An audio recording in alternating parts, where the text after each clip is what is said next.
यहाँ आपको अपडेट करेंगे। इंतखाबी शेड्यूल जारी होने के बाद हल्का बंदियों पर एतराज नहीं उठाया जा सकता। सुप्रीम कोर्ट ने फैसला जारी कर दिया। जस्टिस सरदार तारिक मसूद की सरबराही में 3 रुकनी बेंच ने कोयटा की 2 सूबाई नशिस्तों पर हल्का बंदियों के खिलाफ अपील पर फैसला दिया। मजीद जानते हैं डॉन न्यूज़ के नुमाइंदे हसीब भट्टी से। हसीब, बताइएगा फैसले में मजीद क्या कहा गया है?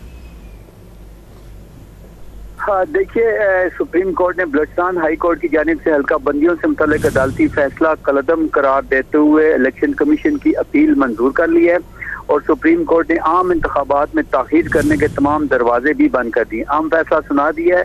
जैसे तारिक मसूद की सरबराही में 3 रुकनी बेंच ने कोयटा की 2 सूबाई नशिस्तों पर हल्का बंदियों के खिलाफ अपील पर समाअत की।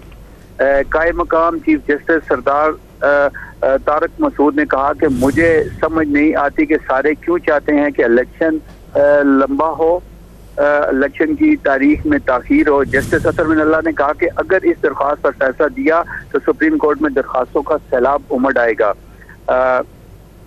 इलेक्शन कमीशन का सबसे बड़ा इम्तिहान है कि 8 फरवरी के इंतखाबात शफाफ और वक्त पर होने चाहिए।